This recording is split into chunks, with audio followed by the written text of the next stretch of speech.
सनातन गोस्वामी जी भगवान से पूछते हैं कि तो वैष्णव सदाचार क्या है, आप उसे बताइए। तो श्री चैतन्य महाप्रभु सबसे पहले कहते हैं असत संग त्याग यही वैष्णव आचार। असत संग छोड़ देना यही वैष्णव आचार, यही वैष्णव आचार। अद्भुत बात है कि यही वैष्णव आचार है, अब ज्यादा क्या कहें। असत संग त्याग यही वैष्णव आचार। तो मानो सनातन गोस्वामी ने पूछा कि असत कौन है? स्त्री संगी एक असाधु कृष्णा भक्त आर। असत की भी परिभाषा इसी प्यार में दे। जो स्त्री में अटैच्ड है, आसक्त व्यक्ति है, वह एक नंबर का असाधु है। और दूसरा असाधु, एक नंबर से मतलब सुप्रीम मेरे कहने का अर्थ नहीं, क्रम से गिन रहे हैं, एक दो। तो एक तो साधु वह है जो स्त्री संगी है, स्त्री में आसक्त है। कहाँ भगवान में आसक्त होना चाहिए तो स्त्री में आसक्त रहता है, तो वह असाधु है, उसका संग नहीं करना चाहिए। और दूसरा हो सकता है कि स्त्री में आसक्त नहीं है लेकिन कृष्णा भक्त, कृष्ण अभक्त है, कृष्ण का भक्त नहीं है। और यदि कृष्ण का भक्त नहीं है तो वह असाधु है, उसके संग से बचना चाहिए। वो भी संग बड़ा खतरनाक। कभी कभी आदमी भ्रम में पड़ जाता है कि अरे ये तो इतने विरक्त हैं और ये स्त्री में आसक्त नहीं है स्त्री में आसक्त, लेकिन हो सकता है कि वे भगवान के भक्त न हो, खुद ही भगवान बने हुए हो, ऐसा भी हो सकता है। तो वह अभी असाधु ही है। स्त्री संगी एक असाधु कृष्णा भक्त आर माने और, दूसरा कृष्णा भक्त, कृष्ण अभक्त। कृष्ण अभक्त मतलब कृष्ण न भक्त, जो कृष्ण के भक्त नहीं। तो अब सिद्ध हुआ कि कृष्ण का भक्त ही साधु है। लेकिन इसके साथ एक बात और भी समझ लेनी चाहिए कि कृष्ण का भक्त है और फिर भी स्त्री में आसक्त है तो वो अभी असाधु है। ये इस बात को समझना चाहिए, बहुत बारीकी से चैतन्य महाप्रभु बता रहे हैं।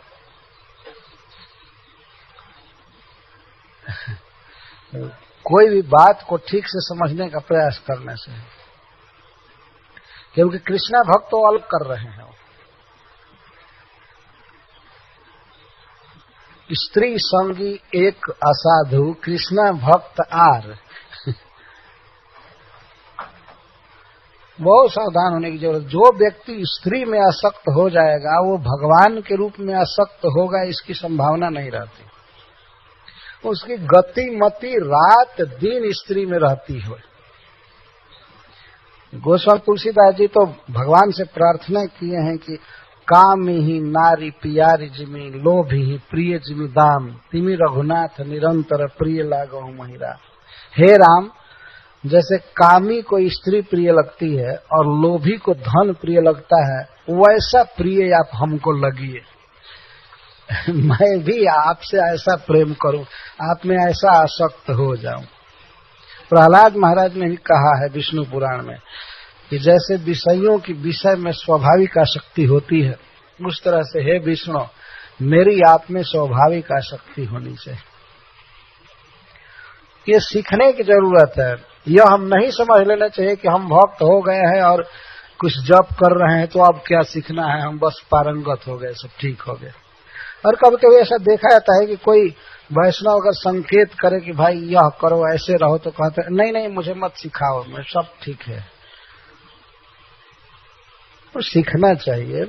यह नहीं कहा जा रहा है कि वैष्णव स्त्री के साथ नहीं रह सकता है, रहता है। प्रायः गृहस्थ वैष्णव रहते ही हैं और ज्यादा गृहस्थ नहीं रहते हैं, लेकिन स्त्री संगी होना, स्त्री में आसक्त होना एक दूसरी बात।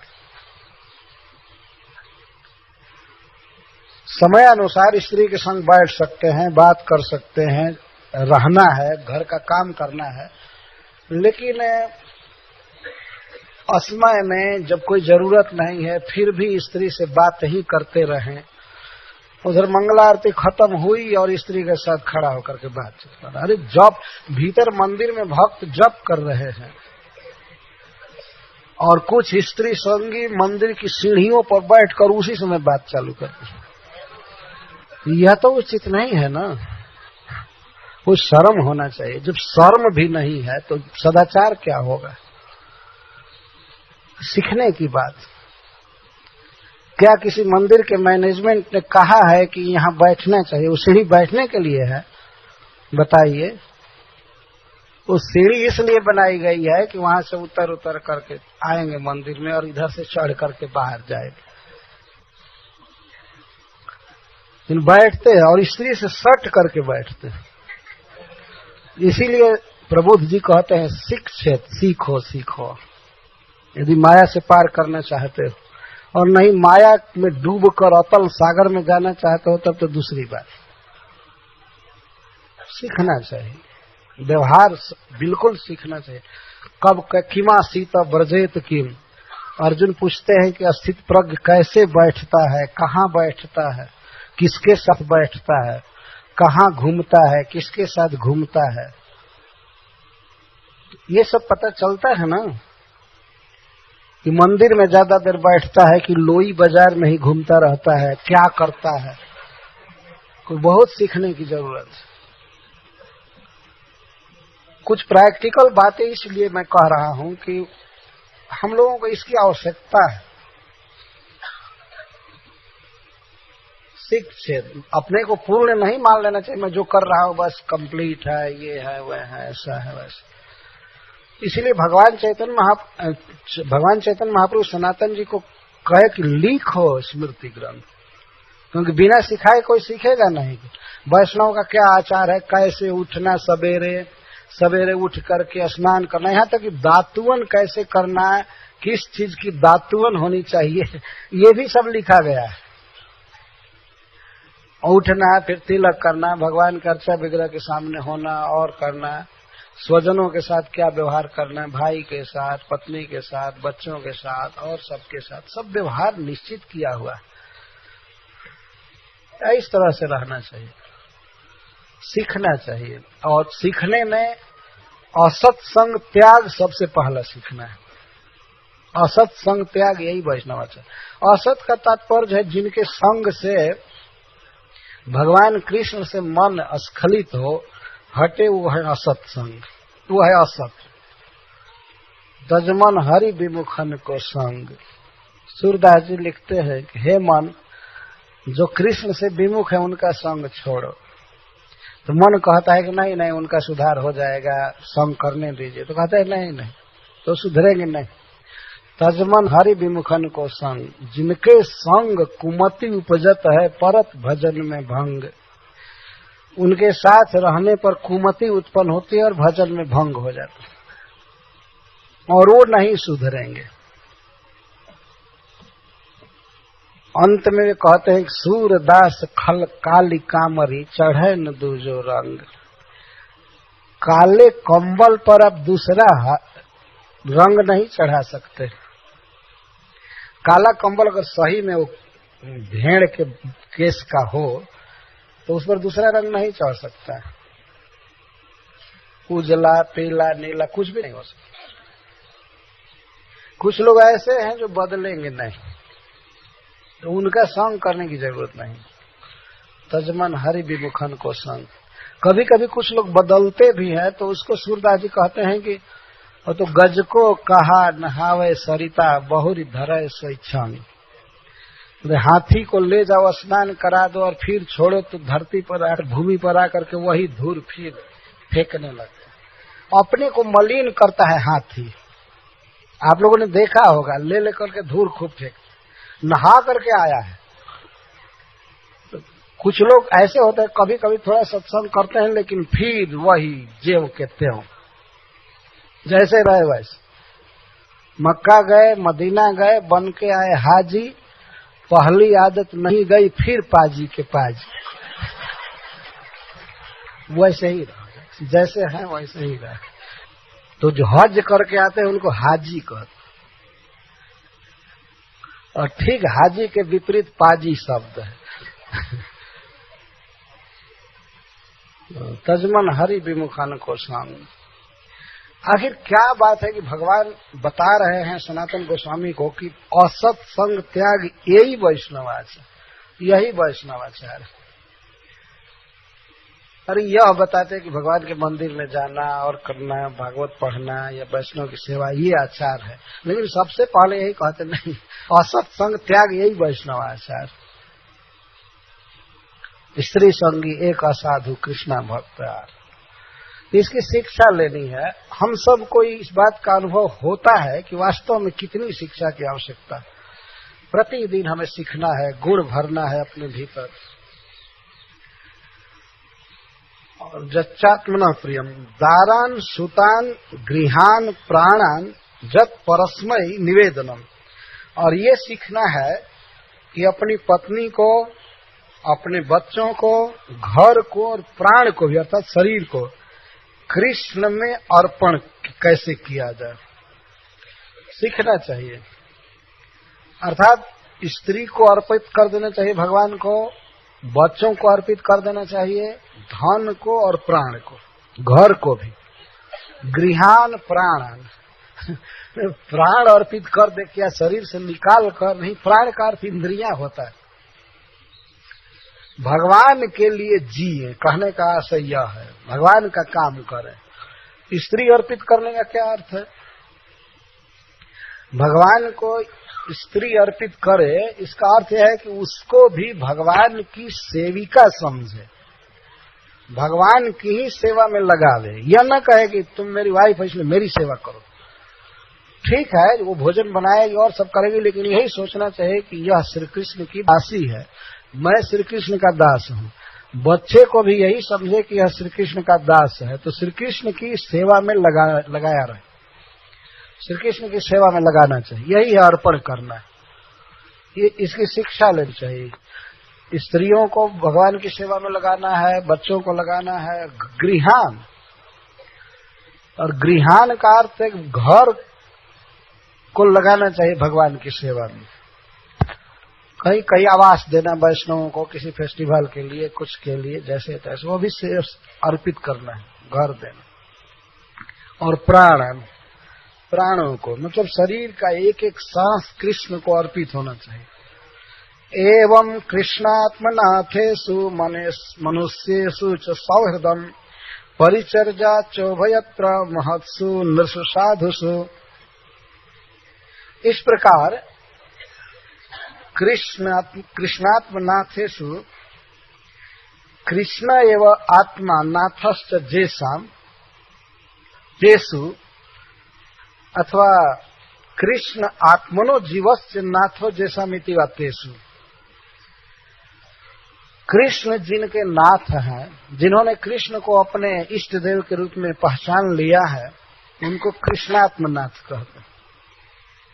कृष्ण को ही आत्मा और कृष्ण को ही नाथ जिन लोगों ने समझा है, ऐसे मनुष्यों से सौहार्दम शिक्षित,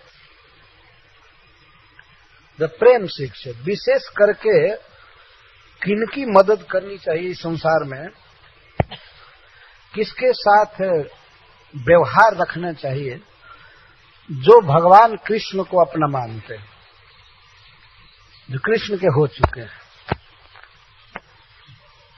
बहुत सुंदर बात कही जा रही है। जैसे हम किसी संबंधी को कुछ देते हैं, लेते हैं, उससे प्रीति का व्यवहार रखते हैं, तो किसके साथ प्रीति रखनी चाहिए, किसको कुछ देना चाहिए, देना हो तो किससे प्रेम करना चाहिए? कृष्णात्मनाथ से। जो कृष्ण को समझे हैं, कृष्ण से प्रेम कर रहे हैं, तो उनको सब तरह से सहायता करनी चाहिए। तो यह बहुत बड़ा साधन है भगवान को प्रसन्न करने का। यदि भक्तों की मदद की जाती है, भक्तों को का प्रोत्साह बढ़ाया जाता है, उत्साह बढ़ाया जाता है, तो इससे जगत का कल्याण होता है। कोई भक्ति के पंथ पर चला है, तो उसको यदि आदर दिया जाए, तो उसके साथ बंधुत्व किया जाए, उसको खिलाया जाए, आदर किया जाए, तो इससे उसका मनोबल बढ़ता है इस आदर से। अन्यथा यदि उसका आदर न किया जाए तो मनोबल घट जाता है, और इस कारण से दूसरे लोग भक्त नहीं हो पाते। तो जो अच्छा काम कर रहा है, भगवान की भक्ति कर रहा है, उसको उत्साहित करना चाहिए, उसको ही अपना बंधु समझना चाहिए, उसी को कुछ देना चाहिए और उसी से कुछ लेना चाहिए। तस्मै देयम ततो ग्राह्यम, भगवान कहते हैं। अर्थात लेन देन का जो व्यवहार है भक्त के साथ रखना चाहिए। लेने देने का मतलब यह है कि समय पर उसके यहाँ भोजन करे, उसका भी ग्रहण करे और दे उसको। कृष्णात्मनाथेषु मनुष्यसु और परिचर्या चोभयत्र महत्सु नृषु साधुषु स्थावरे जंगमे चया परिचर्या ताम। परिचर्या चोभयत्र, अब इसके दो अर्थ होते हैं। एक तो भगवान के श्री विग्रह की परिचर्या कही जा रही है। भगवान के विग्रह दो प्रकार के होते हैं, एक चल और एक अचल। तो दोनों की सेवा करनी चाहिए। कभी अचल श्री विग्रह की सेवा कर रहे हैं, कभी चल की, इसको स्थावर जंगम कहते हैं। अथवा स्थावर या जंगम दोनों प्रकार के जीवों में भगवान को देख करके उनका आदर करना चाहिए, जीवों की सेवा करनी चाहिए, उनको सुख देना चाहिए। उभयत्र का अर्थ। और महत्सु नृषु साधुसु, परिचर्या शब्द यहां भी जुड़ रहा है। महत्सु नृषु साधुसु, विशेष करके भगवान को कहां देखना चाहिए? मनुष्यों में।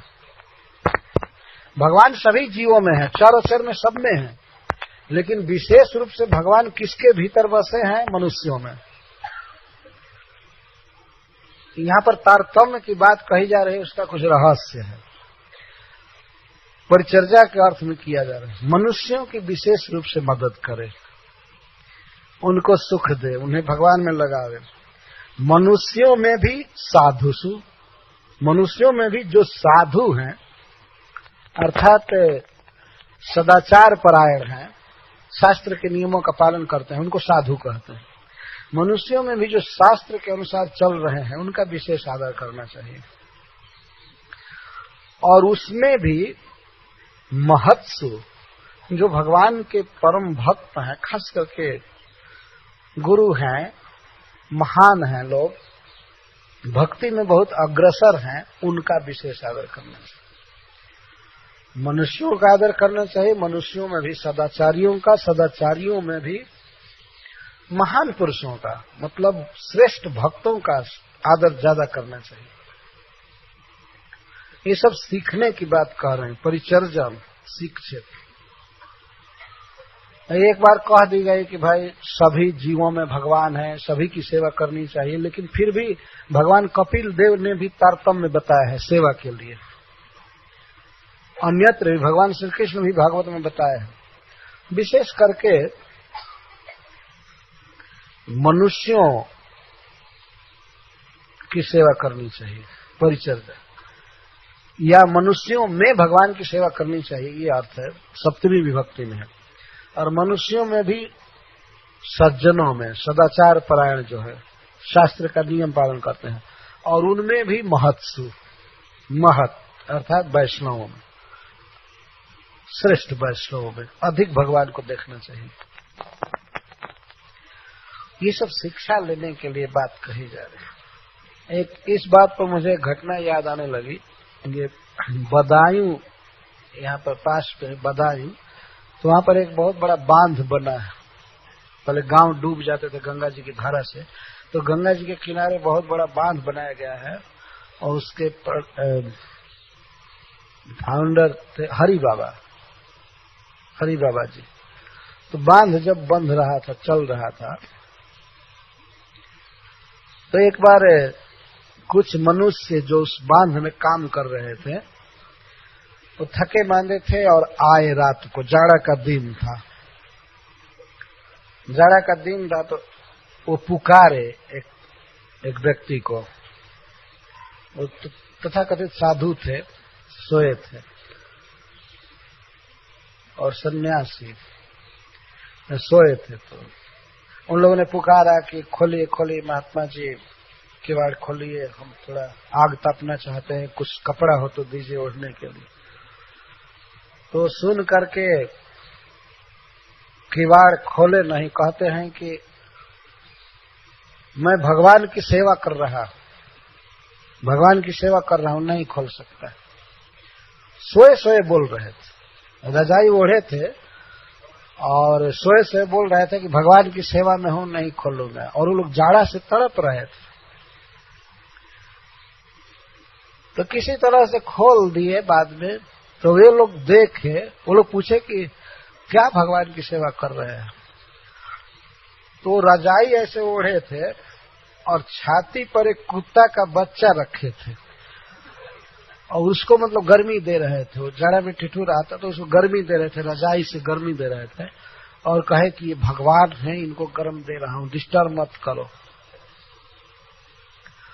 तो कुत्ता को रजाई ओढ़ा करके वो व्यक्ति सोच रहा था कि मैं भगवान की सेवा कर रहा हूं, और वो बेचारे बांध बनाने वाले वो काम करके थके थे और उनमें भगवान नहीं देख रहा था। ये घटना छपी हुई है एक पुस्तक में, पढ़ करके कह रहा हूं। अब इस तरह से मूर्खता बस मान लिया जाए कि कुत्ता में भगवान है लेकिन आदमी में नहीं है, तो ये तो मूर्खता होगी ना। बेटर है कि आदमी में भगवान देखो, सभी जीवों में देखो, लेकिन विशेषकर आदमी में, मनुष्यों में देखना चाहिए। और मनुष्यों में भी सदाचारियों में, और सदाचारियों में भी महत् पुरुषों में अधिक उनकी पूजा करनी है, उनकी सेवा करनी है। तो आजकल तो आप किसी देखिए कि कोई व्यक्ति कुत्ता से प्रेम कर रहा है और कह दीजिए कि नहीं ये कुत्ता नहीं रखना चाहिए, कुत्ता से प्रेम ठीक नहीं, तो कहेगा महाराज युधिष्ठिर तो विमान पर नहीं चढ़े, वो कहे कुत्ता चढ़ाओ तब चढ़ेंगे। वाह रे वाह, युधिष्ठिर हो जाते, युधिष्ठिर हो गए।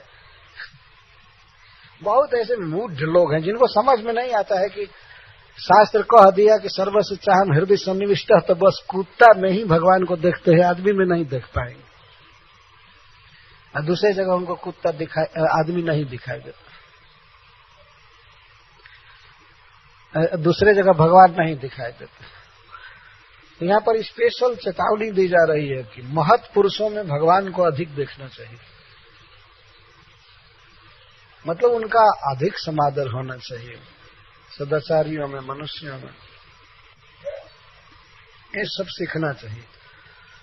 लास्ट में कहते हैं परस्परानुकथनम पावनम भगवद यशः, परस्परम पावनम भगवद यशः अनुकथनम शिक्षेत। इसका ट्रेनिंग लेना चाहिए, कैसे भगवान के विषय में बोला जाएगा, खूब बोले परस्पर। परस्परम, यह परस्परम शब्द गीता में भी भगवान बोले, बोधयन्तः परस्परम, परः परम परस्परम। परः शब्द है और दूसरा परः जुटा हुआ है तो आदर्श हो गया, परस्परम। तो कभी वो बोले, एक वक्ता है वो दूसरा सुन रहा है, उधर से वो बोल रहा है वो सुन रहा है, जैसे संसार की वार्ता लोग करते हैं परस्पर, ऐसे भगवान का पावन जस बोलते रहना चाहिए। कभी गाना, कभी कहना, कभी सुनना, इस तरह से परस्परानुकथनम। एक लालसा होनी चाहिए वर्णन की, गान की। परस्परानुकथनम पावनम भगवद यशः, ये ऊपर कहा जा चुका है, श्रवणम कीर्तनम ध्यानम शिक्षेत, ऊपर कहा जा चुका है, लेकिन यह आइटम जो है वो अधिक सीखने की जरूरत है। भगवान का कीर्तन सीखने की आवश्यकता है। तो परस्परानुकथनम पावनम भगवद यशः, मिथो रतिर मिथस्तुष्टि निवृत्तिर मिथात्मना, और मिथ रति शिक्षेत, मिथ तुष्टि शिक्षेत, मिथ निवृत्ति शिक्षेत। वैष्णवों के समाज में, साधुओं के संग में भगवान का यश सुनना सीखे, वर्णन करना सीखे, और वैष्णवों के साथ ही भगवान के भजन में, कथा में ही रति ही शिक्षित। रति का अर्थ होता है रमण, उसी में रमे, वही सबसे बड़ा सुख है। तुष्यंति च रमन्ति च, ये सीखना चाहिए, विभोर हो जाना चाहिए भगवान के गुण कथन में, श्रवण में। मिथः रति, इसीलिए मिथः शब्द बार बार बताया गया है। जैसे आदमी अपने परिवार में कभी कभी रम जाता है, अपने बच्चों से अपने को सुखी मानता है, पत्नी से सुखी मानता है, या और कोई फेस्टिवल हुआ तो सुखी मानता है, तो भगवान के कथा कीर्तन में, श्रवण कीर्तन में ही अपने को सुखी माने, उसमें रम जाए। मिथः रति, मिथः तुष्टि, और उसी में सुख माने। रति का अर्थ रम जाए, उसी को पसंद करे और उसी में सुख माने और उसी में सब दुख भूल जाए। निवृत्ति, सर्व दुख निवृत्ति। कभी कभी ऐसा अनुभव होता है वैष्णवों के समाज में, भगवान का गुण वर्णन करके या सुन करके लगता है कि सब दुख भूल गया। ऐसा कभी कभी अनुभव होता है, लेकिन प्रबुद्ध जी कह रहे हैं कि इसी में रहे हमेशा, रमे। मिथः रति, मिथः तुष्टि, निवृत्तिर मिथ आती। तीनों में मिथः मिथः शब्द का प्रयोग किया है। किस समाज में सबसे ज्यादा रहना चाहिए? साधुओं के समाज में, वैष्णवों के समाज में। क्या करते हुए? कौन सा सुख साधुओं के समाज में है? परस्परानुकथनम पावनम भगवत जसु, भगवान के गुण कथा लीला आदि को गाने का और सुनने का आनंद है। इसी में रमना चाहिए, इसी में सुख लेना चाहिए और इसी में सारे दुख की निवृत्ति माननी चाहिए। सारे दुख निवृत्ति दिखते भी हैं वास्तव में। सर्व दुख निवृत्ति को यहाँ निवृत्ति कहा गया, मिथ आत्मा, ये सीखना चाहिए। इस अवस्था को प्राप्त करने का हमेशा प्रयास करना चाहिए। कब हे प्रभु ऐसी दशा होगी कि आपके भक्तों के बीच में आपका गुण सुन करके और गा करके मैं बस यही सुख लूटूंगा और किसी सुख के लिए जी नहीं तरसेगा। कब हमारी सहज रुचि होगी, इसको रमण कहते हैं। कब सारा जगत जाल भूल जाऊंगा, कब दुख सब भूल जाएगा। तो मिथः तुष्टि, मिथः रति, मिथः तुष्टि निवृत्ति, मिथ आत्मन स्मरन्तः स्मारयन्तश्च मिथो अघौघ हरम हरिम। जो मुख्य बात है भगवान को पाने के लिए और माया से तरने के लिए, वो प्रभु जी कह रहे हैं इन सब श्लोकों में। स्मरंत स्मारयन्तश्च, सदा भगवान का स्मरण जो करते रहते हैं। अब सीखने की बात खत्म हो गई, सीख चुके, पारंगत हो गए, उस पर बोल रहे हैं। स्मरंत स्मारयन्तश्च, जो स्मरण करते रहते हैं और दूसरे लोगों को स्मरण कराते रहते हैं परस्पर। स्मरंत स्मारयन्तश्च, क्या? अघौघ हरम हरिम, अघ राशि का नाश करने वाले श्री कृष्ण का स्मरण जो करते रहते हैं और कराते रहते हैं कथा कीर्तन द्वारा। तो इस प्रकार से भक्त्या संजातया भक्त्या बिभ्रत उत्पुल कांतनु, भक्ति से अर्थात साधन भक्ति से श्रवण कीर्तन करते करते करते करते प्रेमा भक्ति उत्पन्न होती है। तो उस प्रेमा भक्ति से फिर वे उत्पुलकित शरीर धारण करते हैं। अब शरीर में हमेशा रोमांच रहता है, वो दशा आ जाती है धीरे धीरे। माया से तरने का क्या क्वालिफिकेशन है? ये तो बहुत छोटी स्तर की बात है, पहले ही माया को पार कर जाता है। लेकिन भगवान को पाने का ये सब उपाय बताया जा रहा है। बिभ्रति धारण करता है, उत्पुल काम तनु। अब उसके शरीर में सर्वत्र रोमांच भरे रहते,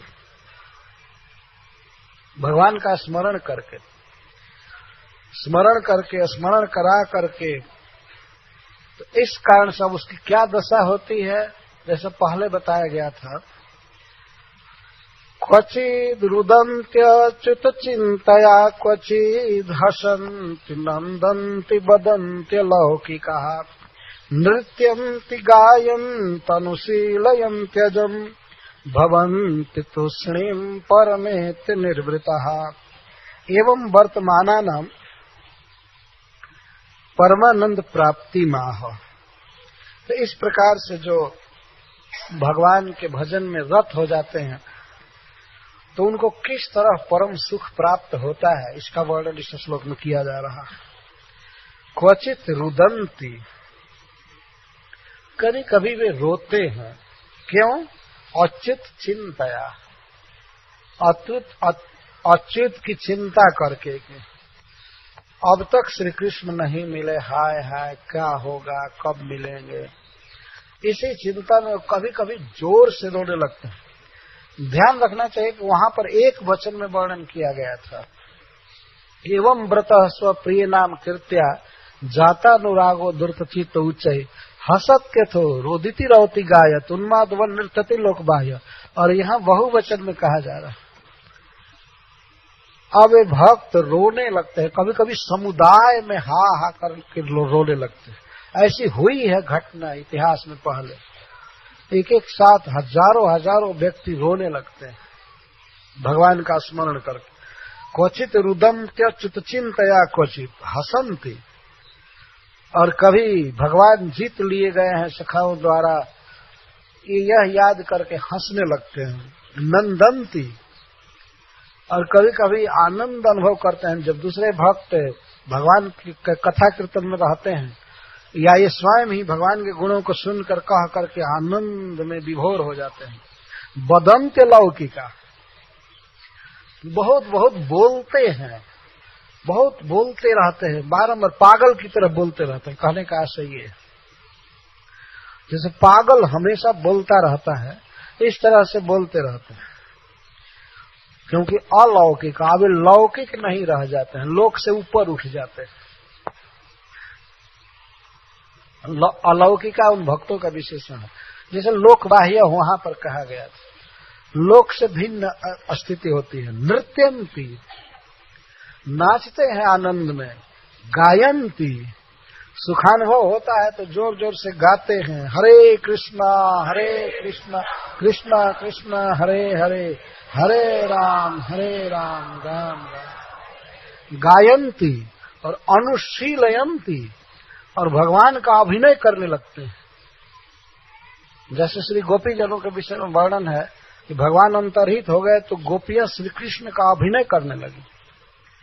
कोई यशोदा बन गई तो कोई पुतना बनती है, कोई कृष्ण बनती है, कोई गोप सखा, और कोई गोपी तो अपने ओढ़नी को ऐसे ऊपर करके कहती है, हे गोपो, इंद्र की भारी वर्षा से डरो मत, मैंने त्राण का उपाय कर लिया है, गोवर्धन के नीचे आ जाओ, मैं कृष्ण हूँ, मैं रक्षा कर लूंगा। एकदम आवेश है कि मैं कृष्ण हूँ। और लीलाओं में जो पुतना बन गई है, चाहे सकटासुर, तृणावर्त, वो अभी श्री कृष्ण के आवेश के कारण ही बनी हुई है। तो इसको अनुशीलन कहते हैं, अनुशीलयंती, अभिनयंती। श्रीधर स्वामी जी कहते हैं अभिनय करते हैं। कोई जरूरी नहीं है कि वो मंच सजा करके ही अनुभव करते, अभिनय करते हैं। ऐसे विचार है, बस कृष्ण की तरह खड़े हो गए बांसुरी बजाते हुए। पर ऐसा शास्त्र नहीं ले लेना चाहिए कि अब कृष्ण के रूप में कोई खड़ा हो गया है गली में तो बस वो अभिनय है। यह अभिनय कुछ दूसरा है। अनुशीलयंती, श्री कृष्ण का अभिनय करते हैं। इतना स्मरण रहता है गाढ़ की, अब शरीर की दशा या इंद्रियों की, नेत्र आदि की उसी रूप में होने लगती है। और भवन्ति तुष्णिम परमेत्य निर्वृत्ता, इस तरह से परम एत्य परमेश्वर भगवान श्री कृष्ण को प्राप्त करके तुष्णिम भवन्ति, वे चुप हो जाते हैं। कभी कभी तुष्णिम भवन्ति का कभी कभी बिल्कुल शांत चुप हो जाता है। आनंद में शरीर जड़ हो जाता है। इसका अर्थ है कि मूर्छित हो जाते हैं, आनंद की मूर्छा होती है। और कभी कभी बिल्कुल नहीं बोलते, स्तंभित हो जाते हैं। इति भागवतान् धर्मान् शिक्षन् भक्त्या तदुत्थया नारायण परो मायाम अंजस्तरति दुस्तर। इस प्रकार भागवत धर्मों की शिक्षा लेकर के और तदुत्थया भागवत धर्मों से उत्पन्न हुई भक्ति से व्यक्ति माया को आसानी से पार कर जाता है। भक्त्या मायाम तरति, भक्ति से तरता है। भक्ति कैसे उत्पन्न होती है? तदुत्थाया, भागवत धर्म के पालन से। भागवत धर्मों से भक्ति उत्पन्न होती है, अर्थात प्रेम उत्पन्न होता है और व्यक्ति इस तरह माया को पार कर जाता है, भगवान को पा लेता है। लेकिन योग्यता सबसे बड़ी दी गई है, भक्ति तो है लेकिन नारायण परायण। नारायण परायण होकर के व्यक्ति माया को पार कर जाता है। मामेव ये प्रपद्यन्ते माया में ताम तरन्ति थे। नारायण का भक्त होकर के माया को पार कर जाता है।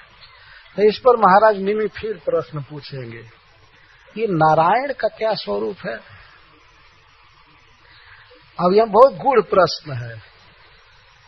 आप ब्रह्म कहिए, परमात्मा कहिए, भगवान कहिए, नारायण कहिए, विष्णु कहिए, कृष्ण कहिए, जगदीश्वर, जगन्नाथ, सबका एक ही अर्थ है। प्रश्न बहुत गूढ़ है निमि महाराज का कि ये भगवान कोई निर्विशेष चीज है या सविशेष है। जरा नारायण का वर्णन मैं सुनना चाहता हूँ। अब इस तरह से प्रश्न पर प्रश्न खड़ा हो रहा है। नारायण परो, और वहां भी पहले कहे थे नारायणायति समर्पयेत कायेन वाचा मनसेन्द्रियैर् वा, नारायण को समर्पित करना चाहिए। फिर कहते हैं नारायण का भक्त माया को पार कर जाता है भक्ति से। तो नारायण कौन है यह जानना आवश्यक है। ये भगवत तत्व पर प्रश्न है। माया पर प्रश्न किया गया, माया से पार करने के लिए भक्ति पर प्रश्न किया गया, और फिर नारायण पर प्रश्न आ गया। घूम फिरकर कृष्ण कथा पर ही प्रश्न है। बहुत अच्छी गोष्ठी चल रही है। तो आगे के प्रसंग हम फिर कल से लेंगे। हरे कृष्ण। जा हरे कृष्ण कृष्ण कृष्ण हरे हरे, हरे राम पूज्यते तदिहोच्यता।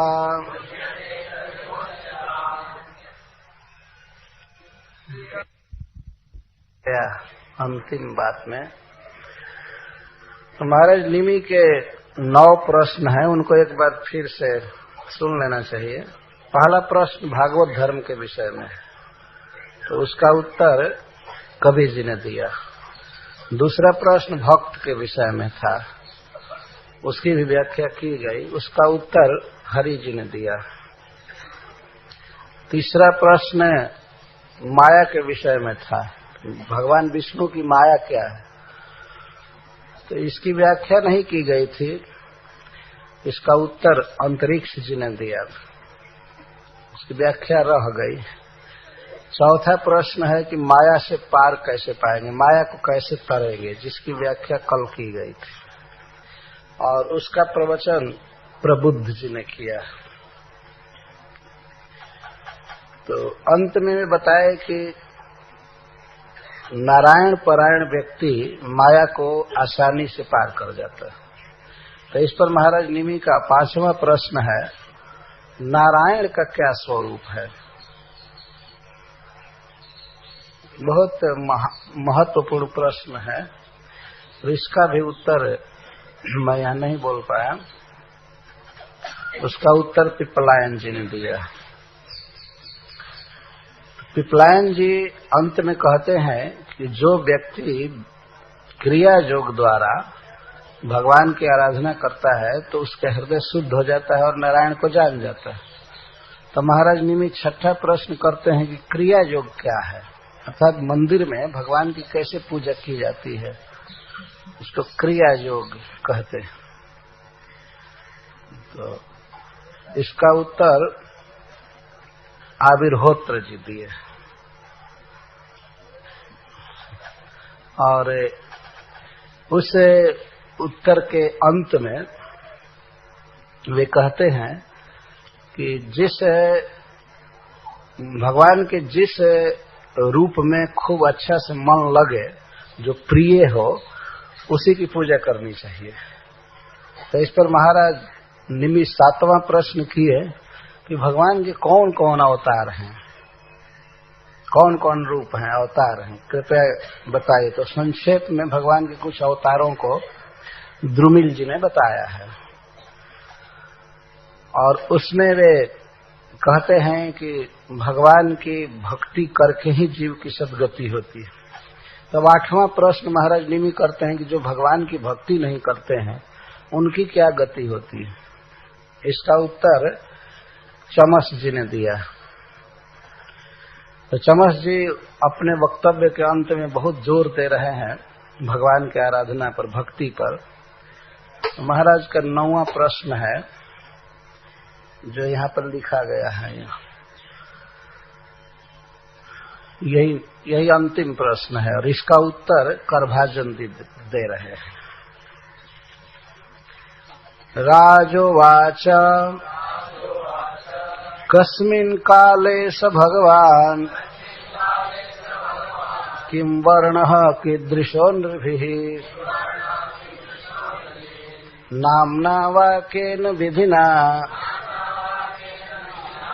पूज्यते तदिहोच्यताम्।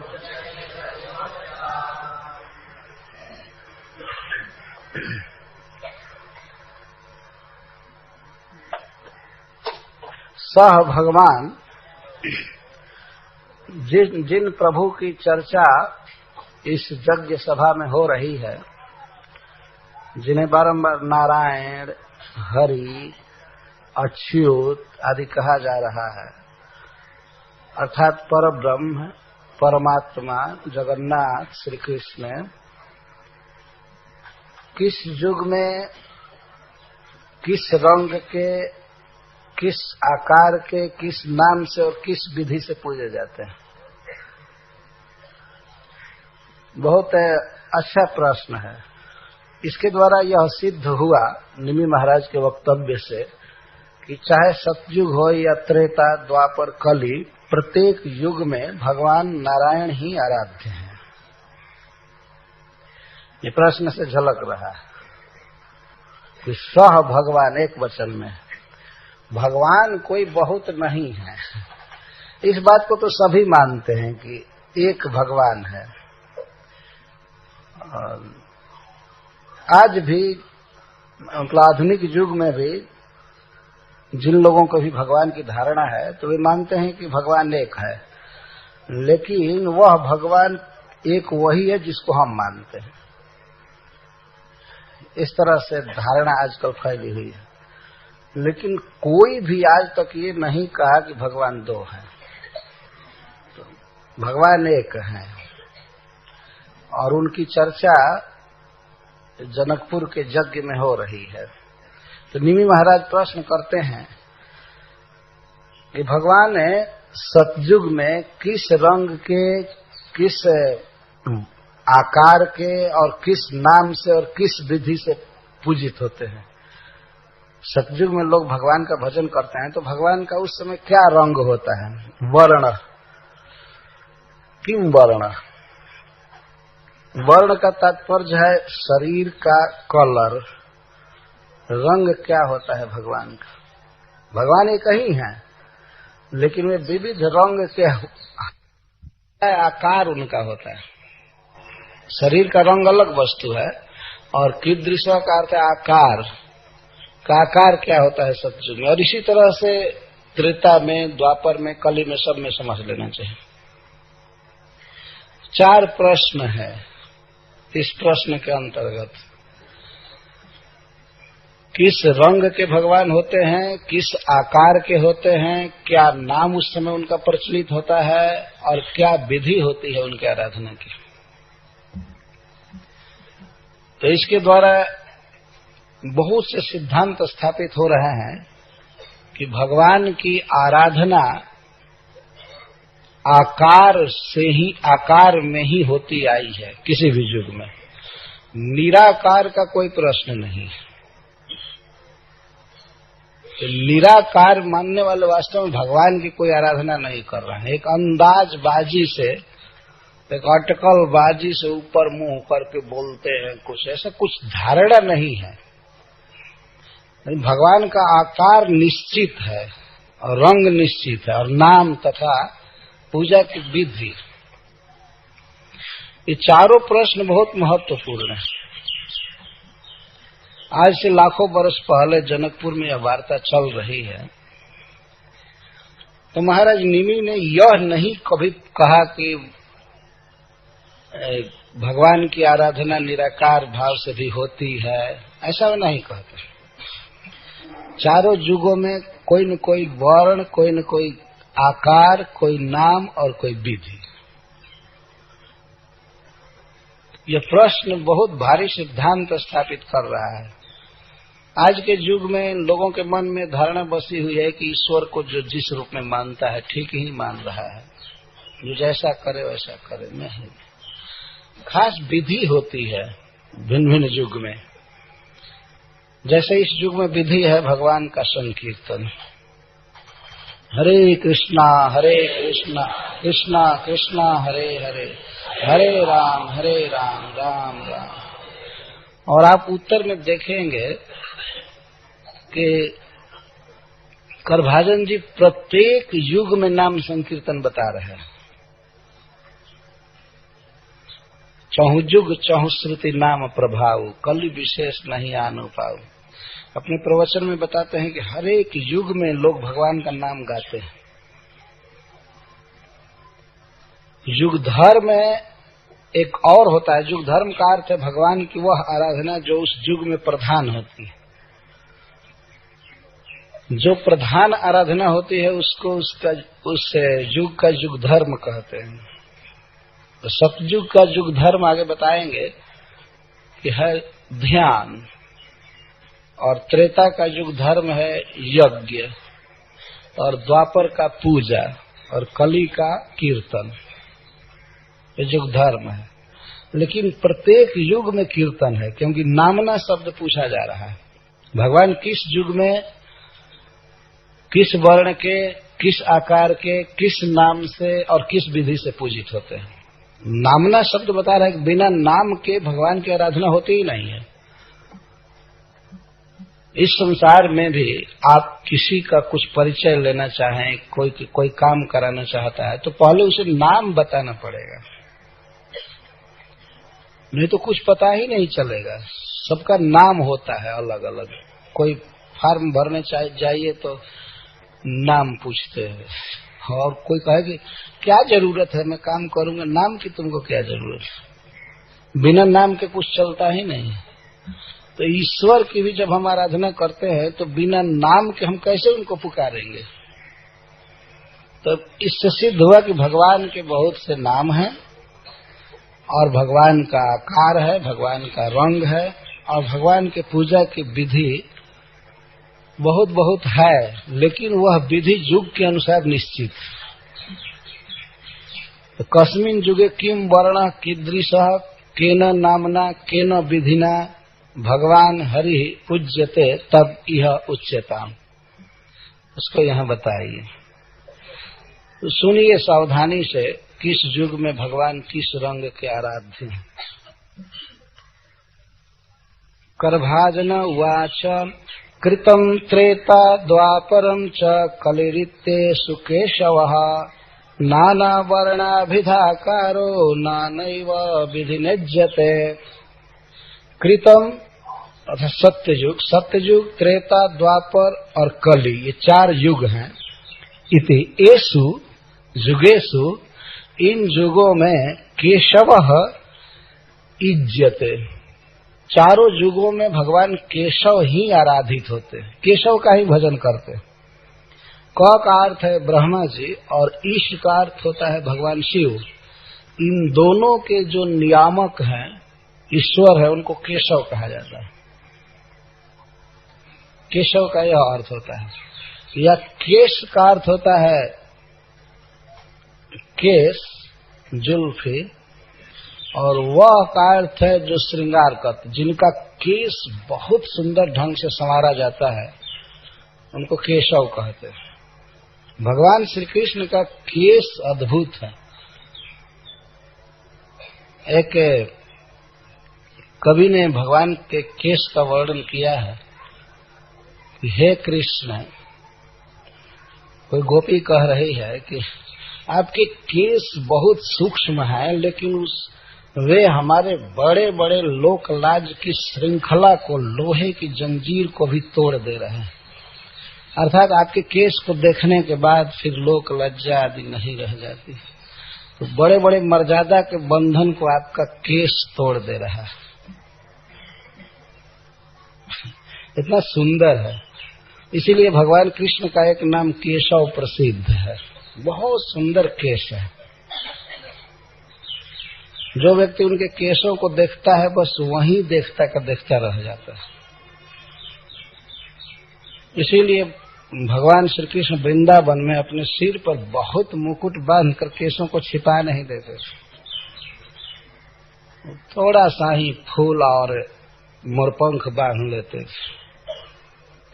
क्योंकि उससे उनका श्रृंगार नहीं होता था। उनका केश ही श्रृंगार है। भूषण भूषणांगम। भगवान श्री कृष्ण कोई गहना लगाकर अलंकार लगा करके सुशोभित नहीं होते हैं, बल्कि उन पर जो गहना लगाया जाता है वो गहना शोभित होने लगता है उनके कारण। ये उद्धव जी कहते हैं भूषण भूषणांगम। भूषण को भूषित करने वाला अंग है श्री कृष्ण। तो ऐसे परम सुंदर और परम ईश्वर भगवान सभी युगों में आराध्य हैं। केशवः येषु जुगेषु नाना वर्ण विधा करो नानैव विधिने जते। नाना वर्ण, नाना अभिधा, नाना आकार और नाना विधिना इज्जत।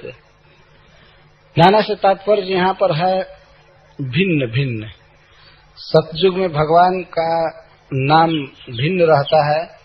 वैसे भगवान के सारे नाम सब समय हैं, लेकिन सतयुग में कुछ नाम बहुत प्रचलित होते हैं, द्वापर में कुछ और नाम प्रचलित होते हैं, कलयुग में और नाम प्रचलित होते हैं, लेकिन उन्हीं के नामों में से कोई न कोई नाम प्रचलित रहते हैं और कोई न कोई रूप भगवान प्रकट करते हैं जिसकी पूजा होती है। तो यहाँ पर करभाजन जी कहता है नाना वर्णा विधाकारो नानैव विधि निज्यते। हम भक्तों को भागवत की शरण में, भागवत के आधार पर यह निसंशय जान लेना चाहिए कि भगवान की आराधना नाम, आकार, वर्ण में ही संभव है।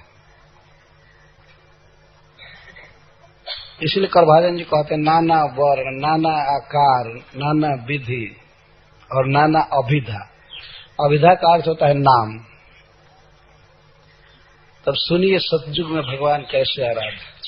कृते शुक्ल चतुर्बाहुर जटिलो वल्कलांबरः कृष्णाजिनोपवीताक्षान विव्रत दंड कमंडलु। इतना ध्यान रखना चाहिए कि भगवान, जिस आराध्य भगवान की यहाँ चर्चा की जा रही है, वे युगावतार हैं और युग धर्म का परिवर्तन करने के लिए प्रकट हुए हैं। कभी कभी इस रूप में वर्णन किया जा रहा है, अन्यथा चतुर्बाहु भगवान परम सुंदर विष्णु ही आराध्य हैं सब। लेकिन सतयुग में युग धर्म का ध्यान का परिवर्तन करते हैं भगवान, बताते हैं लोगों को कैसे ध्यान करना चाहिए। तो उस समय भगवान के उस श्री विग्रह का रंग होता है शुक्ल, चंद्रमा की तरह उज्ज्वल। पीला नहीं होता है, उज्ज्वल होता है, जैसे चंद्रमा चमकता है, धवल बिल्कुल ऐसे शरीर का रंग रहता। शुक्ल, कृते शुक्ल चतुर्बाहु। तो शुक्ल से वर्ण का वर्णन हुआ, रंग का, और चतुर्बाहु से आकार का।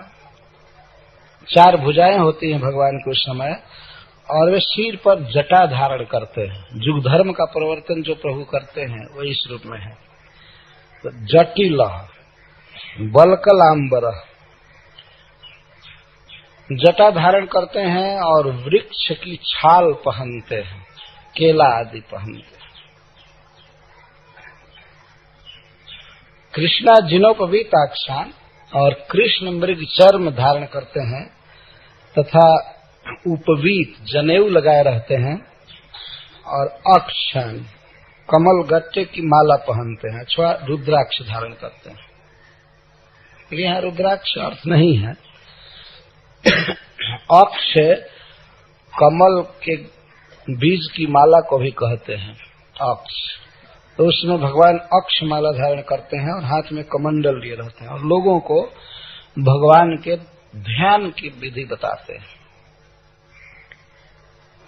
इसमें भगवान के रंग का और आकार का वर्णन हो गया। और भजन करने वाले मनुष्य उस समय कैसे होते हैं सतयुग में, उनका वर्णन करते हैं। मनुष्यास्तु तदा शांता निर्वैरा सुहृदः समः जजन्ति तपसा देवं शमेन च दमेन च। उस समय के मनुष्य शांत होते हैं। शांत का अर्थ होता है वे भोगों के लिए व्यग्र नहीं होते हैं, सबका मन भगवान में लगा रहता है। शांत होते हैं, जिसे भोगों की कोई कामना न हो, धीर गंभीर हो, मन भगवान में आविष्ट हो, तो उसको शांत कहा जाता है। कृष्ण भक्त निष्काम अतएव शांत, भुक्ति मुक्ति सीधी कामी सकल या शांत, बाकी सब अशांत होते। जैसे आज के युग में प्रभुपाद जी एक कैसेट में बोल रहे हैं पेरिस में, वे कहते हैं कि जहां भी जाओ बस हुरु कारें जा रही है, हुरु। प्रभुपाद जी ऐसे बोलते हैं। वो लंदन हो, पेरिस हो, न्यूयॉर्क हो, कुछ भी हो, बस कई लेन में कारें दौड़ रही हैं बहुत जोर से। इसको अशांत कहते हैं। सुख के लिए मनुष्य दौड़ रहा है, लेकिन सतयुग में इस तरह की कोई बात नहीं है। इससे मनुष्य शांत होते, तृप्त होते, भगवान में मन लगा होता है। इस समय तो मनुष्य ये सोचता है कि यहां से वहां भागूंगा नहीं तो सुख ही नहीं मिलेगा, जहां है वहां सुख नहीं है, तो भागता है बहुत तेज गति से, यहां जाकर के सुख पाऊं, वहां पाऊं, वहां पाऊं। अरे जहां है वहीं परमात्मा हृदय में है और भगवान का नाम है, आदमी आनंद में हो सकता है। दौड़ रहा है, दिल्ली वाला बॉम्बे भाग रहा है, बॉम्बे वाला दिल्ली जा रहा है, कलकत्ता वाला इधर भाग रहा है सुख के लिए। इसको अशांत कहते हैं, अशांत आदमी खेद में। लेकिन सतयुग में सब लोग शांत होते, शांत है, निर्वैरा, और किसी का किसी के प्रति कोई वैर नहीं होता है, द्रोह नहीं होता। इस समय तो केवल वैर है। कोर्ट में जाइए, भरा हुआ है, वहां मुकदमा चल रहा है आपस में, और कहीं भी कंपटीशन है, वैर है। एक दूसरे से प्रेम नहीं है मनुष्यों को कलयुग में, लेकिन सतयुग में सब एक दूसरे के प्रेमी होते हैं। निर्वैरा, सुहृद, निर्वैर तो होते ही हैं, एक दूसरे के हितैषी होते हैं मनुष्य। सुहृद, क्षमा और सम बुद्धि होती है, बहुत भेद बुद्धि नहीं होती है, ये हमारा है, ये तुम्हारा है, ये है, वो है। कलयुग में तो केवल भेद ही भेद। समा, जजंति तपसा देवम दमेन च शमेन च दमेन च। तपसा का अर्थ चित्त एकाग्रेण ध्यानेन। उस समय मनुष्य भगवान की आराधना ध्यान में करते हैं। यह नहीं समझना चाहिए कि जहां तहां बैठ करके ध्यान करते हैं।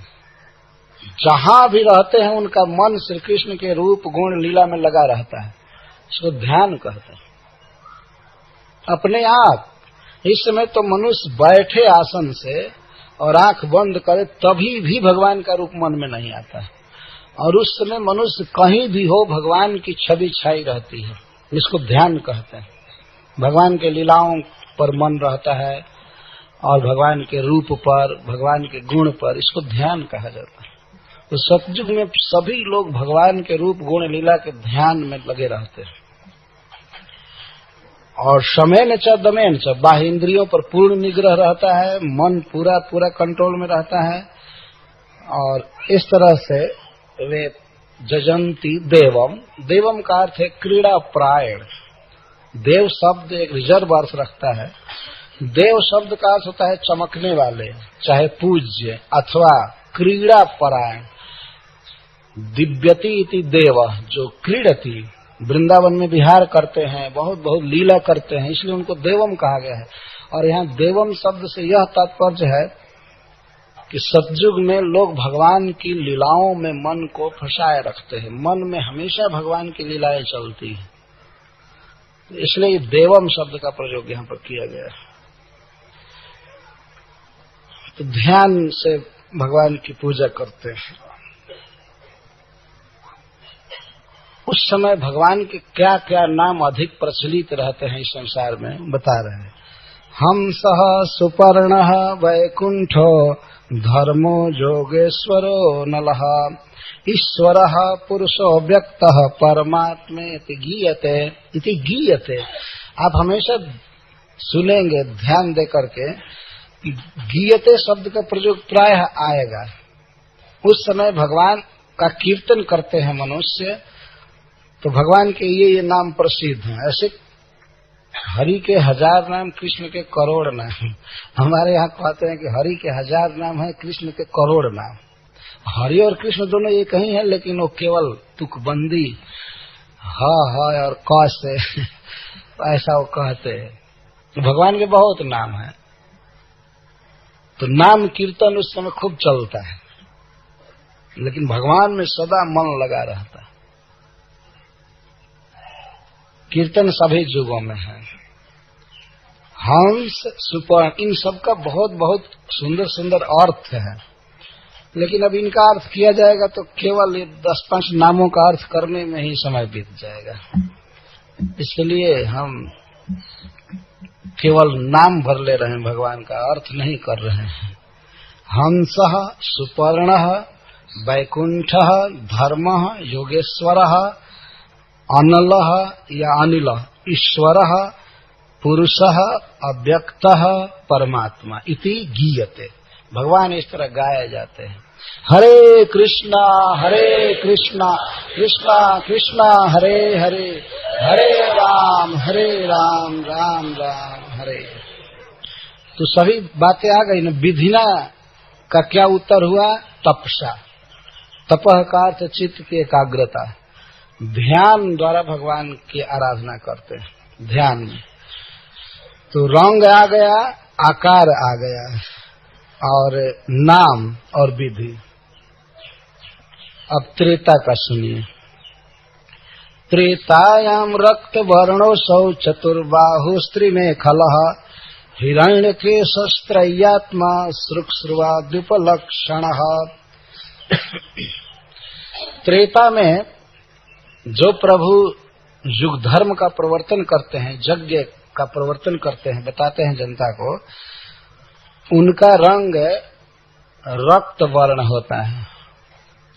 रक्त का अर्थ लाल, लाल रंग का शरीर होता है भगवान का, बिल्कुल रक्त वर्ण।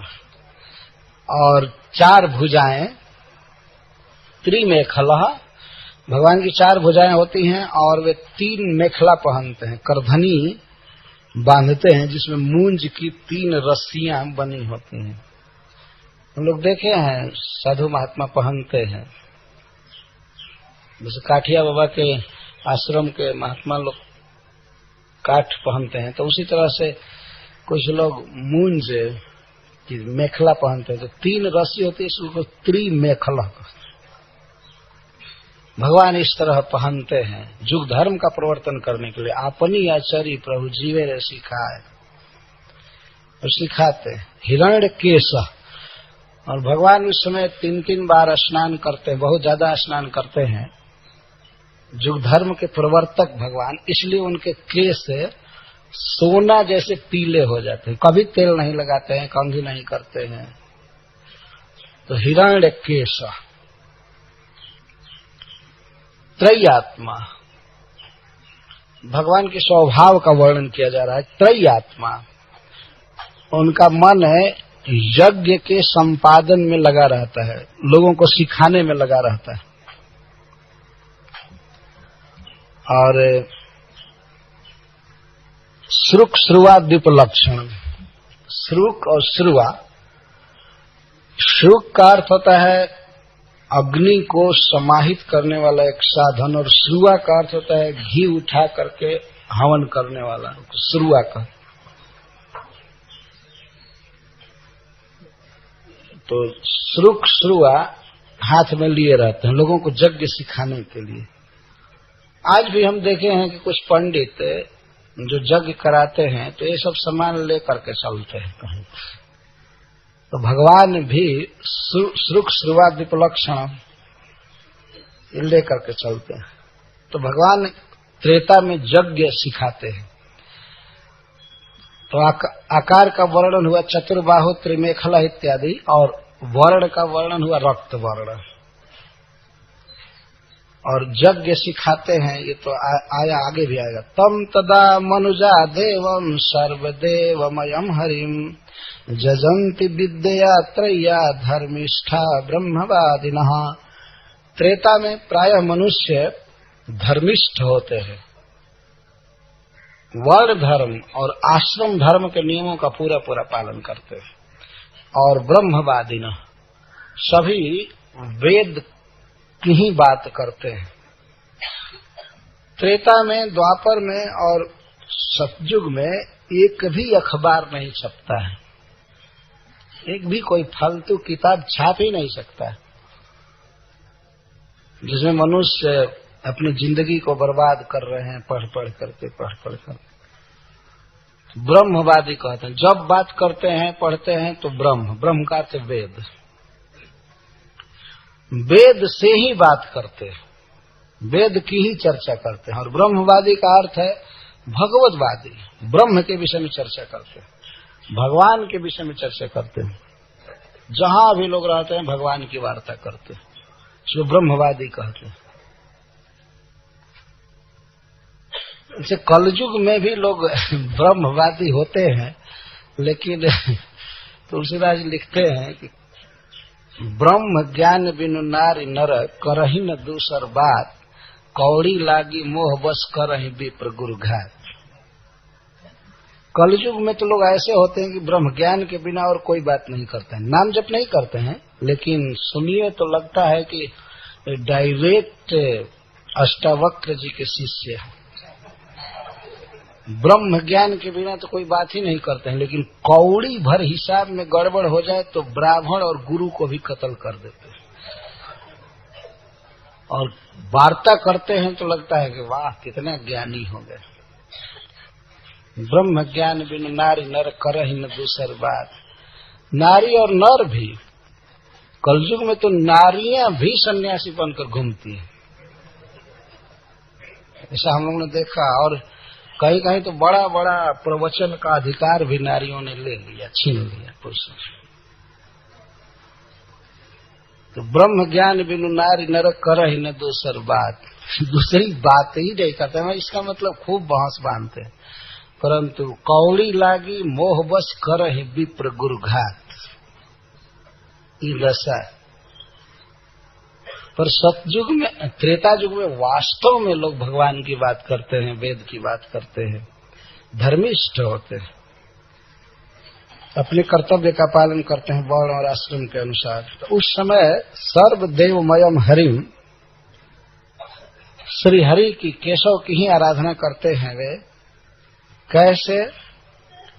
विद्या त्रय्या, त्रय विद्या से, विविध यज्ञों से भगवान की आराधना करते हैं। यह बात कही जा रही, यज्ञ करते हैं लेकिन केवल भगवान के लिए यज्ञ करते हैं, भगवान की आराधना करते हैं। तो एक प्रश्न उठता है कि केवल भगवान की आराधना करते हैं या और पर ध्यान नहीं देते हैं? नहीं, भगवान की आराधना से ही सबकी आराधना हो जाती है, क्योंकि सर्वदेवमयम हरि, हरि सर्वदेवमय है। यदि उनकी पूजा की जाए, उनका भजन किया जाए तो सबका भजन हो जाता है। इस ज्ञान में स्थित रहते हैं त्रेता के लोग। वो बहुत ज्यादा बायन नहीं बांटते हैं कि एक मंदिर में हजारों विग्रह रहकर कुछ से भी करो, कुछ से भी करो, यहाँ पानी गिराओ, वहाँ फूल चढ़ाओ, वहाँ दीपक दिखाओ। और जाड़े के दिन में भी देवालय में ठंडा भरा रहता है। खास करके स्त्रियां बहुत भावुक होती हैं। जाड़ा का दिन है और किसी भी देवता पर जाकर पानी गिराया करती है। अरे पानी केवल शिव जी पर गिराया जाता है, इस भाव से कि वे जहर खाए हैं, उनको आग लगी है तो थोड़ा पानी दे देकर ठंडा किया जाए, लेकिन किसी भी देवता पर पानी डाल दो, पानी डाल दो। पानी तो भगवान भी मांगते हैं, पत्रम पुष्पम फलम तोयम, लेकिन पानी ये नहीं कहते हैं कि हम पर डाल दो नहाने के लिए, रखो मैं पी लूंगा।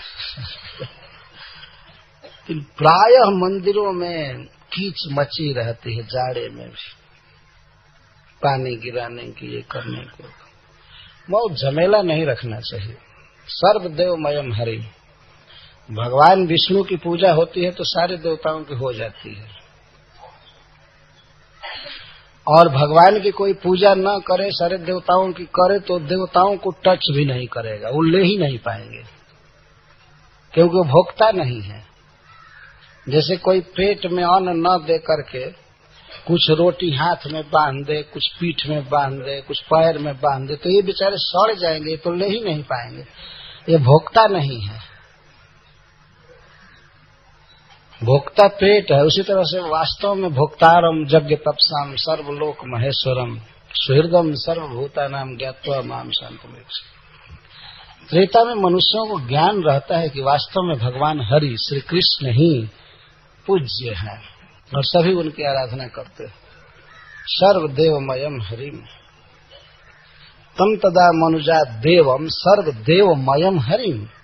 तो उस समय भी मनुष्य भगवान की लीलाओं का ध्यान करते हैं, भगवान की लीलाओं की चर्चा करते हैं और यज्ञों द्वारा आराधना करते हैं। क्या क्या कीर्तन करते हैं भगवान के नाम का, उस युग में भी कीर्तन ही चलता है। तो बताते हैं, विष्णुर्यज्ञ कृष्णगर्भ सर्वदेव उरुक्रमः वृषा कपिर्जयन्तश्च उरुगाय इति ह्रियते। हमारे मन में व्याख्या करने की बड़ी लालसा हो रही है, तो कभी दूसरे समय में की जाएगी व्याख्या भगवान के इन नामों की। भागवत के टीकाओं में इनकी व्याख्या की गई।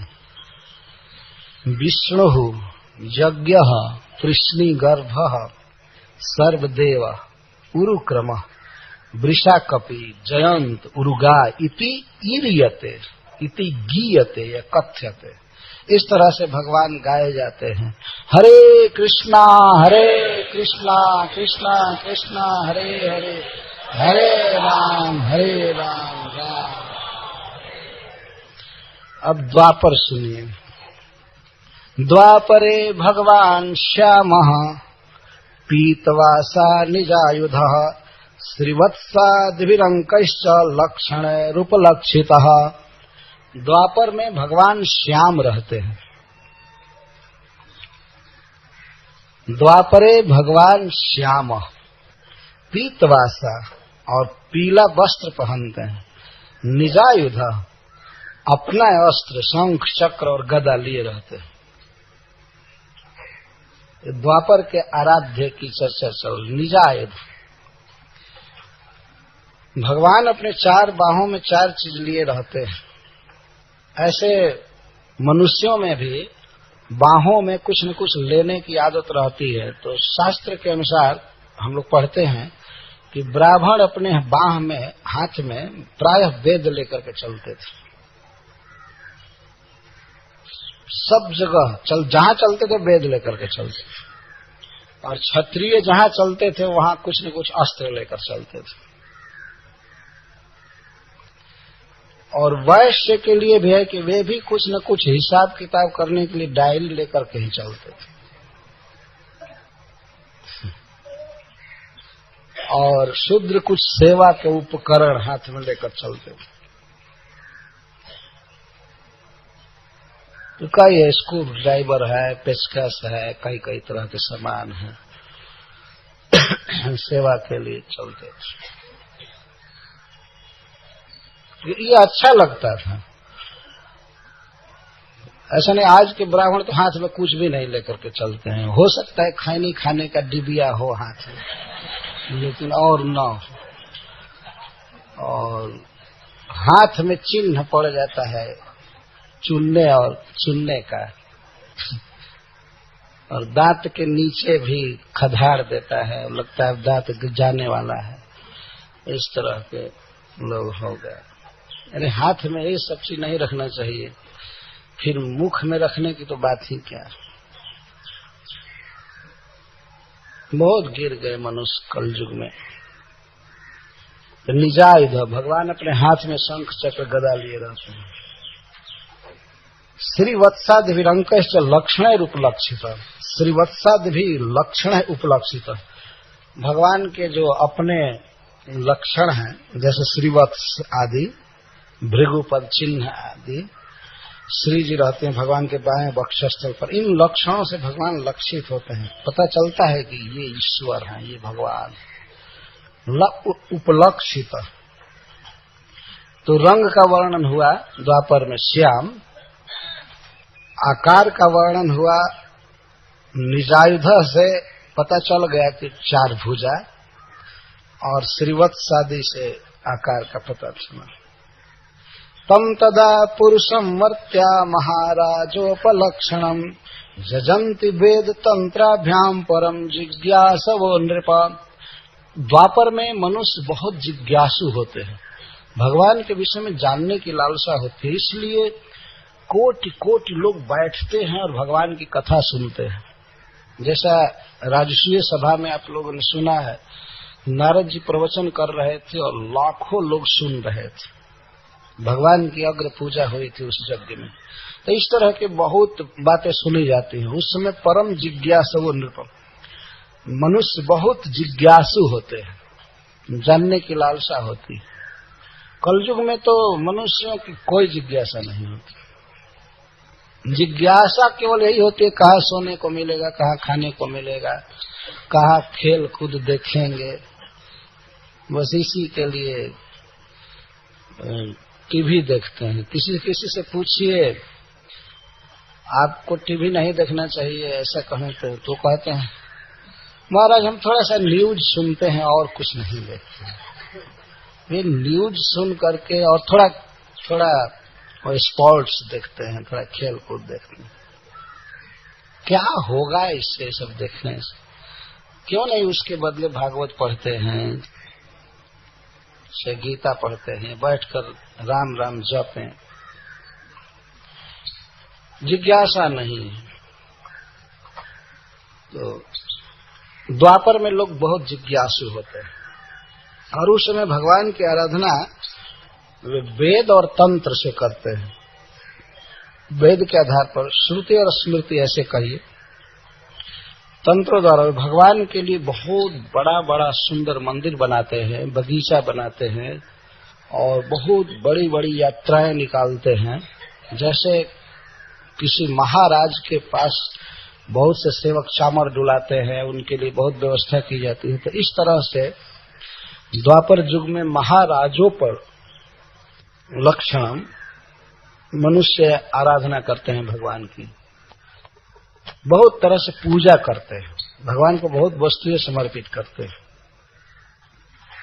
और क्या बोलते हैं भगवान का नाम, नामों को स्तुति में ही रख दिया गया है। इस तरह से बोलते हैं, नमस्ते वासुदेवाय नमः संकर्षणाय च प्रद्युम्नाय निरुद्धाय तुभ्यं भगवते नमः नारायणाय ऋषयाय महात्मने विश्वेश्वराय विश्वाय सर्वभूतात्मने नमः।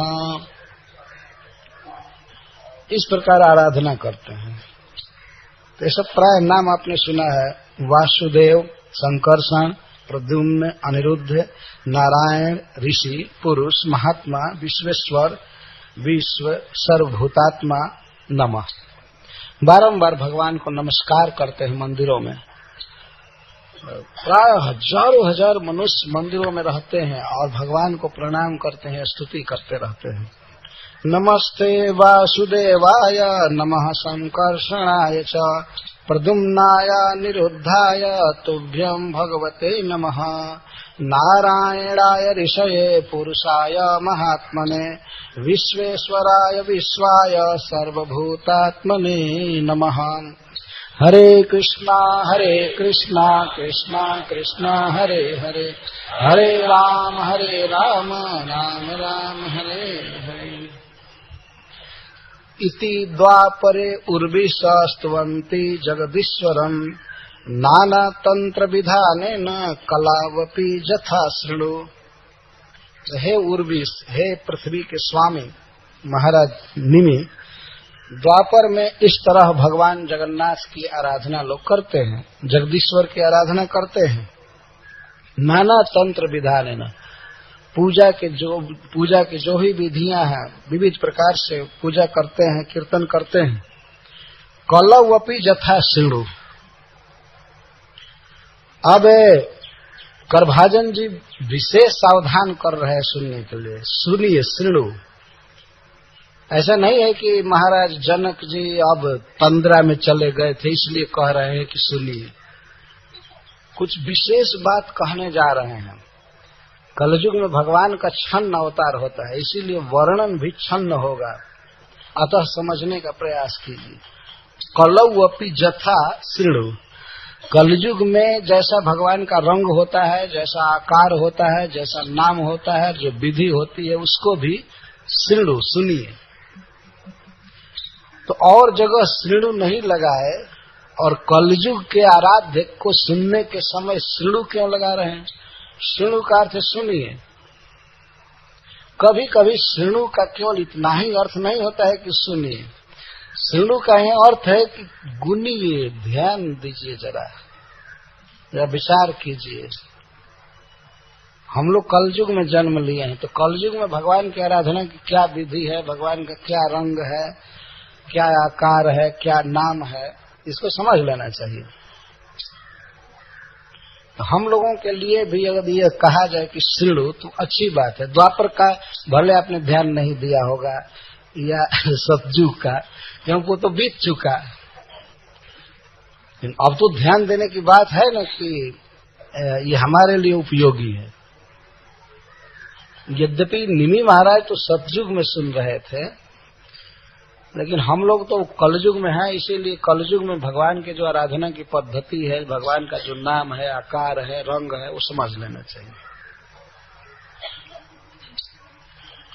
कृष्ण वर्णम त्विषा कृष्णम सांगोपांगास्त्र पार्षदम यज्ञ संकीर्तन प्राय जजंति सुमेधसः। छन्न वर्णन किया जा रहा है, छिप करके वर्णन किया जा रहा है, क्योंकि कलयुग में भगवान छिप करके आते हैं। तो भगवान का सर्वविदित रंग क्या है? श्याम, कृष्ण। लेकिन वे कलयुग में अपना रंग छिपा करके आते हैं और हाथ में अब अस्त्र शस्त्र क्या मुरली तक नहीं लेकर आते, केवल बाहें खाली करके हरे कृष्णा कृष्णा कृष्णा हरे हरे, हरे राम राम राम। द्वापर में बहुत खून खराब किए भगवान, बहुत मारे लोगों को, लेकिन कलयुग में अस्त्र को ऐसे ही रख करके, उसमें मूर्छा लग रहा होगा, वो अस्त्र लेकर नहीं आते और यह नहीं दिखाते हैं कि मैं भगवान हूं। अब वो भक्त बन करके आते हैं। लेकिन एक बार इन शब्दों का अर्थ सुनिए। कृष्ण वर्णम त्विषा कृष्णम सांगोपांगास्त्र पार्षदम यज्ञ संकीर्तन प्राय जजंति सुमेधसः। कलयुग में भगवान की आराधना सब मनुष्य नहीं करते हैं, ये सुमेधस, जो सुमेधस विवेकी होते हैं वही करते हैं। तो कलयुग में तो विवेकी प्रायः लोग नहीं होते हैं, बहुत कम लोग सुमेधा होते हैं, नहीं तो सब दुर्मेधा होते हैं। सुमेधस जो हैं वे भगवान की आराधना करते हैं। अब वर्ण और आकार सुनिए। कृष्ण वर्णम, ऐसे डायरेक्ट अगर प्रश्न से मिला करके देखिए तो कृष्ण वर्णम का अर्थ है कि जिनके शरीर का रंग है सांवला, कृष्ण।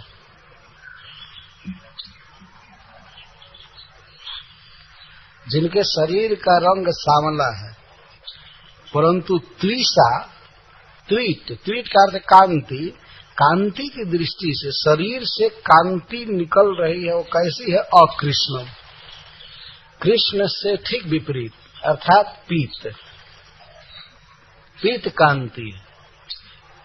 त्विषा अकृष्णम, कृष्ण वर्णम। तो इन दोनों में रंग का ही वर्णन अगर किया जाए तो ये भाषा का दोष माना जाएगा। और भागवत आर्ष ग्रंथ है, इसमें ऐसा नहीं है कि रिपीटिशन होगा, पुनरावृत्ति होगी, ऐसा नहीं किया जाएगा। तो त्रिषा और कृष्णम, इसमें कलर का वर्णन किया जा रहा है कि भगवान कलयुग में भगवान के शरीर की कांति अकृष्ण होगी, अर्थात पीत वर्ण की होगी। तो फिर कृष्ण वर्णम का क्या अर्थ हुआ? कृष्ण वर्णम का यहाँ अर्थ हुआ कृष्णम वर्णयति इति कृष्ण वर्णतम। जो कृष्ण का हमेशा वर्णन करे वो है कृष्ण वर्णम, या कृष्ण नामक यह वर्ण जिसके मुख पर हमेशा हो कृष्ण कृष्ण कृष्ण, उसको कृष्ण वर्णम कहते। अथवा सब कुछ त्याग करके, संन्यास लेकर के जिन्होंने कृष्ण का वर्ण किया, कृष्ण को ही अपने जीवन में सर्वसार चुना, उनको कृष्ण वर्णम कहो। ये चैतन्य महाप्रभु के लिए, ये इस युग के आराध्य है, कलयुग पावनावतार। तो कृष्ण वर्णम का अर्थ यहाँ हुआ, ये व्याकरण के अनुसार या आचार्यों ने जो कुछ भी किया है उसके अनुसार अर्थ है। कृष्ण वर्णम का अर्थ है कृष्णम वर्णयति सदा सह कृष्ण वर्ण तम, जो कृष्ण का हमेशा वर्णन करते रहते हैं। हरे कृष्णा कृष्णा कृष्णा हरे हरे, हरे राम राम। अथवा कृष्णेति वर्ण जस्य मुखे सदा तिष्ठति स कृष्ण वर्ण, जिसके मुख पर यह कृष्ण वर्ण हमेशा रहे, कृष्ण कृष्ण कृष्ण कृष्ण कृष्ण कृष्ण, तो उनको कृष्ण वर्ण कहते हैं। तो भगवान के जिस रूप की चर्चा करभाजन जी कर रहे हैं उनके मुख पर हमेशा कृष्ण शब्द रहता है। रंग कृष्ण है, किम वर्ण का उत्तर त्रिषा कृष्णम से होगा। तो रंग अकृष्ण है लेकिन वर्ण कृष्ण है, ये कैसे हो सकता है? तो इसलिए वर्ण का यह अर्थ किया जाता है। अथवा सब कुछ त्याग कर जो कृष्ण का वर्ण करते हैं, उन्होंने अपनी नवविवाहिता पत्नी विष्णु प्रिया जी को छोड़ दिया, नवदीप का सारा सम्मान छोड़ दिया, सब कुछ छोड़ करके कृष्ण का वर्ण किए, भागते थे वृंदावन, माँ के अनुरोध से जगन्नाथपुरी में रहने लगे। भगवान ने इस तरह सिखाया कि सब कुछ त्याग कर किस तरह कृष्ण को ही वर्ण करना चाहिए, तो उनको कृष्ण वर्णम कहते। त्रिषा अकृष्णम सांगोपांगास्त्र पार्षदम, और वे प्रभु अपने अंग के साथ हैं, उपांग के साथ हैं, अस्त्र के साथ हैं और पार्षद के साथ हैं। यहाँ पर अंग का अर्थ है श्री नित्यानंद प्रभु, ताहर द्वितीय देह श्री बलराम। नित्यानंद प्रभु अंग हैं उनके। चैतन्य महाप्रभु कई बार कहते हैं, जब मधाई ने मारा नित्यानंद प्रभु को तो श्री चैतन्य महाप्रभु कहते हैं तुम मेरे अंग पर प्रहार किए हो, मुझ पर प्रहार किए, ऐसा वो कहते हैं। तो उनके ही अंग हैं, द्वितीय विलास हैं, तो इनको अंग कहते हैं। नित्यानंद प्रभु अंग हैं और श्री अद्वैताचार्य उपांग है, एक्सपेंशन के एक्सपेंशन, इस तरह अंग, उपांग और अस्त्र।